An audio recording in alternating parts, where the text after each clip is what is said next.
자, 종합주가지수는 여기까지 보고요. 정미숙님 요청하신 더존비존 한번 볼게요.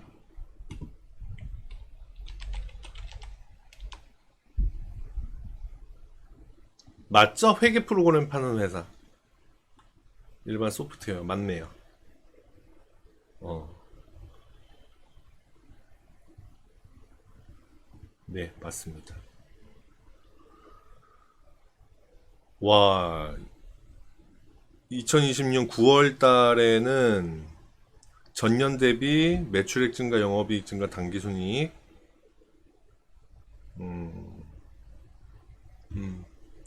일 잘하는 회사예요. 예, 더존은 예전부터도 일을 잘하는 회사였고 그렇습니다. 자, 정미숙님 같은 경우는 제가 평균 단가, 그러니까 지금 매수 단가를 물어볼 필요가 없을 것 같고요.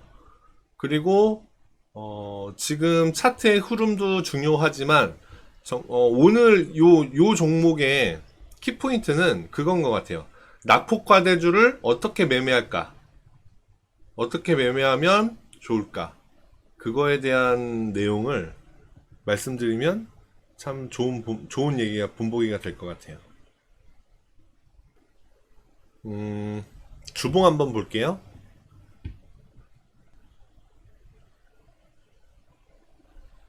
월봉? 제가 더존을 2015년, 16년도인가? 15년도인가? 이때 한번 본 적이 있는데, 일하는 거에 비해서, 그 더존이 일을 굉장히 잘하는 회사거든요. 매출을 잘 내는 회사인데, 매출 내는 거에 비해서 주가가 많이 조금 저평가돼 있었다라는 생각을 했었어요. 근데 거기에 비해서는, 그때에 비해서는 지금 엄청나게 올라가 있네요. 그때 10,000원이 안 됐었는데, 예, 10,000원 가까이였었는데, 네, 더존은 워낙에 그 사업을 잘하는 회사였습니다. 자, 월봉상 알 수 있는 거 여기가 처음 가는 가격대다 13만 6천 원 찍고 최고가 9월 달에 찍고 나서는 많이 빠졌다. 그리고 상승의 끝에 가면 갈수록 변동성이 커진다. 여기 보세요. 봉들 길이 보세요. 어마어마하죠? 예전하고는 완전히 확연히 다른 모습입니다. 그게 2018년부터 나왔어요. 2018년, 19년, 20년, 21년에 지금 연결되고 있는 중인데 변동성이 엄청나게 커져 있는 상태다. 그래서 추세선 같은 건 그려지지 않는다. 네, 절대로 그려지지 않습니다. 보세요. 이렇게 상승 각도를 높이고 있어요. 이렇게. 그렇죠? 그러니까 얘는 추세선이 그려지지는 않는 종목이에요. 그냥 상승 각도가 급격해지면서 상승을 하고 있는 애구나. 그런데 거기에 비해서는 지금 많이 빠져 있는 상태에 맞구나. 예, 이렇게 보여집니다. 월봉상은 그것만 보고요. 주봉으로 한번 돌아가면 주봉상 122평선 가까이까지 갔습니다. 과거에 보면 2018년부터 얘가 꽝꽝꽝꽝 뛰었다고 그랬잖아요. 여기부터거든요. 여기부터 어우 엄청나네요. 쾅 122평선 튕겨주고요. 올라가고 또 한 번 튕겨주고요. 올라가고 또 한 번 122평선에 맞고 있는 중입니다. 맞고 오늘 상승을 했죠. 일단 주봉상의 내용만으로 나온 내용만으로 말씀을 드리자면 아까 이 종목을 보는데 키포인트는 뭐라고 말씀드렸냐면 낙폭 과대주를 어느 시점에 얘가 바닥이라 생각하고 매수를 하는 것이 좋을까? 그러니까 키포인트라고 말씀드렸어요. 이 종목 같은 경우는 122평선을 각도가 계속해서 급격해진다고 그랬잖아요. 그래서 추세선을 그리는 건 무리지만 그 상승 각도가 급해지면 급해질수록 장기 이평선, 122평선이 각도를 꺾으면서 상승을 하기 때문에 122평선을 아마 타고 올라가면 좋은 분보기가 되지 않을까라고 생각이 되는데 지금 그러고 있었습니다. 122평선을 2018년도 이후로 한 번, 19년도에 한 번, 20년도에 한 번, 지금 21년도에 또 한 번 닫고 있죠. 그렇게 지금은 상승을 하고 있는 중입니다. 오늘까지 122평선 가까이 온 것 같은데 아직 닿진 않았지만 튕겨 올라가는 모습을 보였어요. 그쵸? 오늘 최저가 83,200원. 그런데 종가 87,300원으로 마이너스 10%였는데 마이너스 5.6%, 그러니까 4%를 끌어올린 거죠. 예, 그렇게 끝났습니다. 그러면 얘가 122평선을 과연 튕겼을까? 네, 첫 번째 의문입니다. 물음표를 던진 거예요.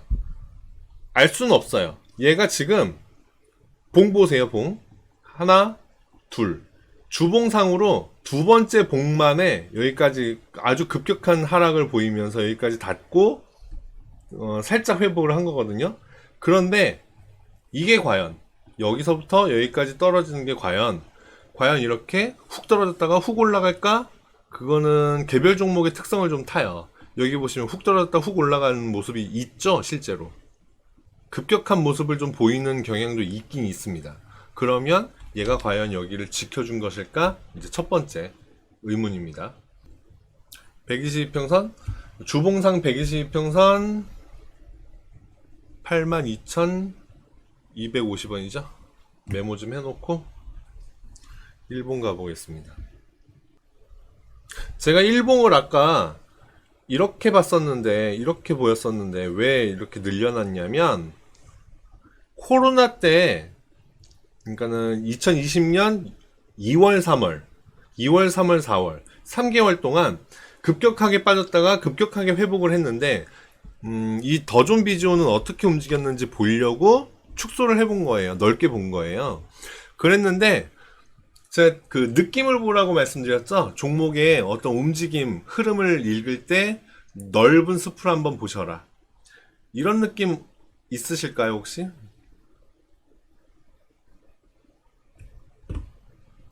저는 이런 곡선이 하나가 보이거든요. 상승을 하다가 상승을 마무리하고 하락하는 느낌. 결과적으로 2021년 1월 달부터 1월 달에 여기를 찍은 뒤로 하락을 시작을 했고, 이 하락이 과연 끝일까를 봐야 되는 건데, 정미숙님 같은 경우는 여기가 끝이라고 생각했기 때문에 매수를 하신 거겠죠? 아니면 이제 그거는 물어봐야겠네요. 정미수님, 사셨다고 하는 게, 오늘 사셨다고 하는 게 원래 사시려고 한 전체를 다 사신 거예요? 그러니까는 내가 10개를 사려고 처음부터 계획을 했는데 10개를 다 사신 걸까요? 아니면 10개 사려고 마음 먹었는데 그 중에 3개만 사신 걸까요? 일부만 사신 걸까요? 그거는 중요한 문제입니다. 일부 사신 거. 그러면 잘하신 겁니다. 제가 몇 종목들을 분석하면서 바닥을 잡는 노력을 하실 때 분할 매수를 추천을 드린 적이 몇 번 있어요. 낙폭과대주를 매매할 때는 반드시 분할 매수를 하시는 게 좋습니다. 이유는 우리가 신이 아니기 때문입니다. 여기가 바닥인지 어떻게 알겠어요, 그쵸? 바닥인지 아닌지 모르니까 바닥 좀 왔나 싶을 때 한번 사보는 겁니다. 조금. 그리고 진짜 바닥인가 싶을 때 한 번 더 사요. 그거는 그 기준은 사람마다 다르겠죠?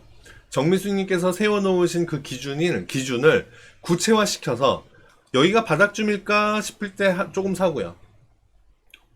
바닥이 맞는 것 같아. 확률이 조금 더 올라갈 때. 그때 더 사고요. 그 다음에, 정찰병이라고 하기에는, 정찰병은 그냥 한 주, 두 주? 그렇게 그냥 내가 그 종목에 관심 갖기 위해서 하는 거고, 정찰병이라고 하기보다는 내가 생각하기에 이 종목이 지금 낙폭이 과대가 돼가고 있는데, 한 바닥으로 생각되는 지점인데 그게 맞을 확률이 한 50%? 50% 확률로 바닥인 것 같고, 안 그러면 만약에 틀릴 경우 더 떨어질 것 같긴 한데 더 떨어지더라도 많이 떨어지진 않을 것 같아 라고 생각되는 지점, 그 지점에서 첫 번째 매수를 하는 거예요. 그리고 두 번째, 이 정도면 진짜 바닥인 것 같은데 지금 바닥 다지는 모습을 보이고 있는데 할 때 두 번째 매수하고 그렇게 하는 겁니다. 근데 저는 사실 낙폭과대줄, 지금도 큰 숲을 보면 이렇게 오른쪽으로 꺾어지는 모습이다 라고 말씀드렸잖아요. 이런 종목을 제가 추천을 드리지 않는 이유가 있습니다. 어떤 종목이 큰 낙폭을 보였을 때 종목별로 특성에 따라서 움직이기는 하겠으나 큰 낙폭을 보였을 때 큰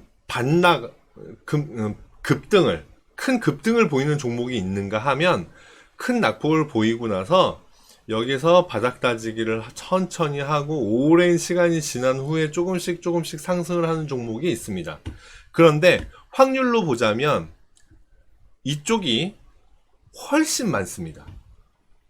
10개가 급락을 했다면 10개 중에 2개, 3개? 하나, 2개 정도가 다시 급반등을 보이고요. 나머지 7개, 8개는 바닥을 찍고 흐지부지 바닥을 다지기 하다가 조금씩 바닥을 높이면서 상승을 합니다.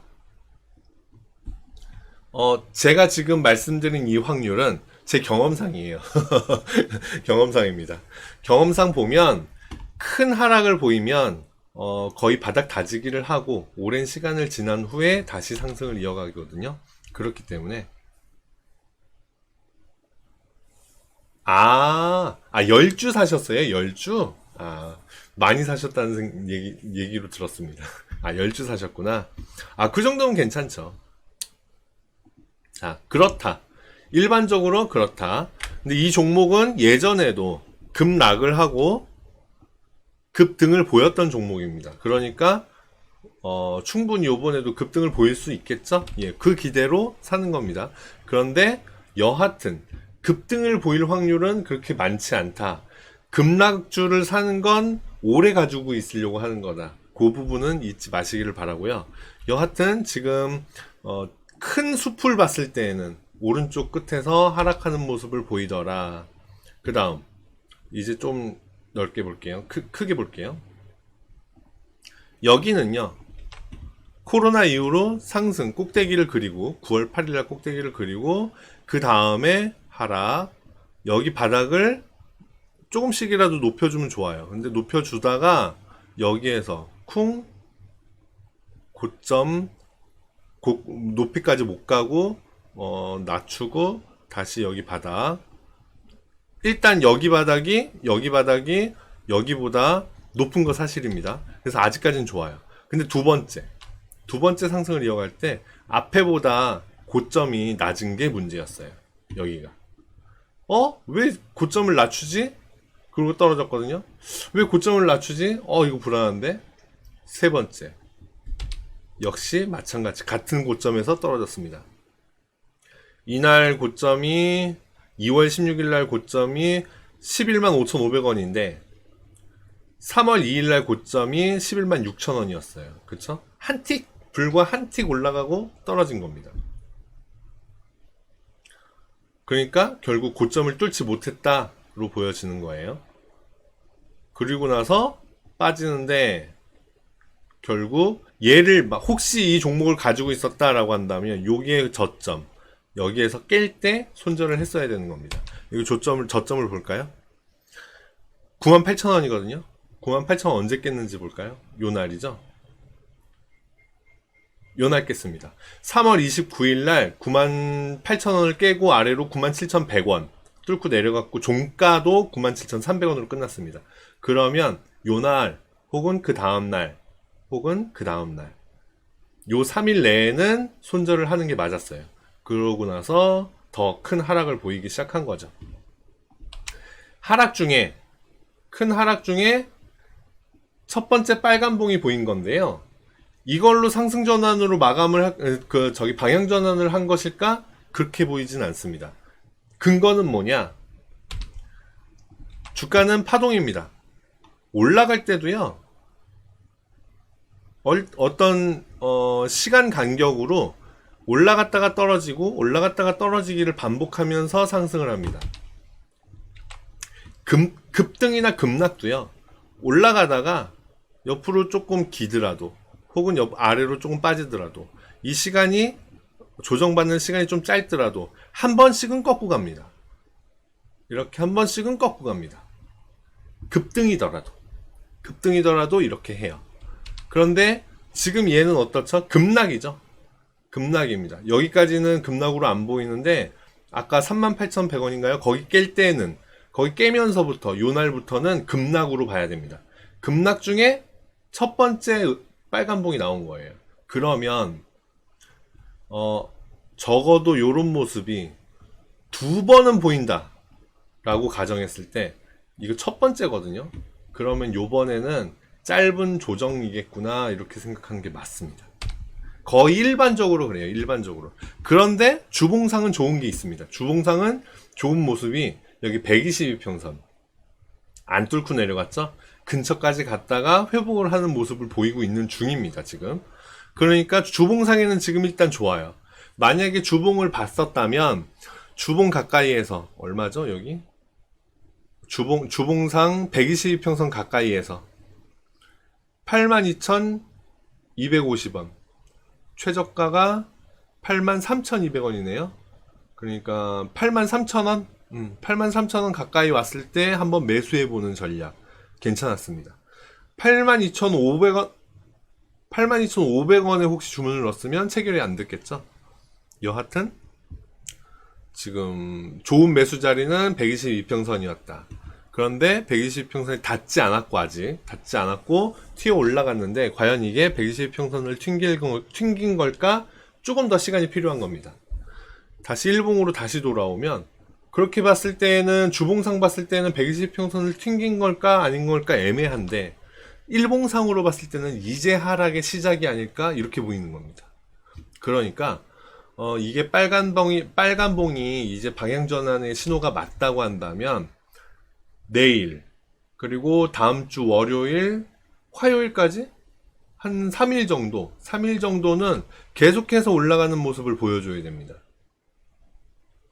아니고 조금 올라가다 흐지부지 하다가 여기 한 89,000원? 9만원 9만원까지는 회복을 하는데 그 위로 더 이상 못 올라가더라. 그러면 조만간에 다시 한번 아래쪽으로 끌고 내려갑니다. 예, 그런 모습을 보여요. 추세라는 게 그러니까 그런 모습인 거예요. 보통의 추세가 그런 모습을 그리는 겁니다. 지금 그렇다고 한다면 아직까지 매수를 하기에 안정적인 자리는 아닌 것 같다. 며칠 더 지켜보고 주봉상 122평선을 튕겨 올리는 게 확실하다. 그때 사셔야 됩니다. 지금 그린 선은요. 제가 어떤 고점이나 어떤 저점을 조금 규칙적으로 움직이는 것 같다 싶을 때 두 점을 이어요. 이렇게. 그런데 여기 이어봤더니 오른쪽에서 한 번, 두 번 닿죠. 그리고 빠진 겁니다. 그러니까 하락할 종목이 하락한 거 맞구나 이렇게 보여지는 거예요. 반대로 조금 일찍 알았다면 여기도 하나 그어놨겠죠. 이렇게 하나 그어놨을 겁니다. 98,000원? 아니다. 98,000원. 98,000원. 이렇게 하나 그어놨었을 겁니다. 조금 일찍 알았다면. 그러면 이렇게 보면 고점은 낮추고 있고 바닥은 그대로고 그런데 바닥을 여기에서 깼어요. 당연히 도망가야 되는 위치겠죠. 여기는. 그리고 도망가야 되는 위치가 나온 뒤로 하루, 이틀, 3일, 4일, 오늘이 5일째인 겁니다. 아직 하락의 움직임이 끝난 것 같지는 않다 이렇게 보여지는 겁니다. 지금 가지고 계시는 게 워낙 몇 주 안 되기 때문에 그걸로 계속해서 한번 지켜봐 보시는 것도 괜찮고요. 바닥을 어떻게 그릴지는 다 개별 종목의 특성에 달려있기 때문에 어떻게 그릴지는 다 모양이 다 제각각이겠으나 그러나 바닥이 그려진다라는 부분이 느낌적으로 다 올 때가 딱 올 때가 있습니다. 어떨 때? 이렇게 올라가거나 떨어지거나를 많이 하지 않고 며칠 동안 요렇게 한 지점을 계속 머물러 있을 때, 그럴 때에는 아 이게 바닥인가 싶은 그런 날이 있을 겁니다. 그때 사시는 거예요. 네, 그때. 예. 그렇게 하시는 게 좋을 것 같고, 약 한 9만 원? 9만, 여기 저거 얼마지? 9만 300원? 9만 한 300원에서 500원. 9만 한 1000원, 9만 원에서 9만 1000원 사이. 그 사이를 위로 뚫고 올라가 주면 그러면, 좀 달라지나? 그렇게 생각할 수 있는데, 그렇지 않고는, 추세 전환이라고 보기에는 아직 이르다. 이렇게 생각이 됩니다. 더존비조는 지금 차트 분석 내용보다도 낙폭과대주를 과연 매매하는 것이 좋을까? 첫 번째. 두 번째, 낙폭과대주를 매매해야 한다고 하면 어떤 포인트에서 사는 것이 좋을까? 그거를 중점적으로 놓고 들으시는 게 좋을 것 같아요. 그런 관점에서 보자면 일단 첫 번째, 저는 낙폭과대주를 크게 좋아하지 않습니다. 아까도 말씀드렸다시피 떨어지고 나서 급등을 해주는 거 몇 개 없거든요. 떨어지고 나서 이렇게 바닥을 기고 오랫동안 이렇게 시간을 보내요. 그러니까 낙폭과대주는 요런 로또 확률에 내 돈을 맡길 수는 없는 거잖아요. 그냥 로또를 사는 게 낫지. 그러니까는 요런 걸 기대하고 낙폭과대주를 매매하는 건 별로 좋지가 않은 것 같다. 두 번째, 낙폭과대주를 매매하고 싶다면 바닥을 그리는 거를 확실히 보셔라. 요렇게 한번 조정 더 떨어지고 여기에서 많이 안 떨어지고 버텨줄 때, 그럴 때 이제 바닥이 끝났는가 보다 그러고 올려주는 그런 모습이 나오거든요. 그럴 때 매수하시는 것이 좋겠다 이렇게 생각이 됩니다. 더존비존 하나로 오래 봤네요. 네. 참고하셔서 좋은 매매 하시기를 바랍니다.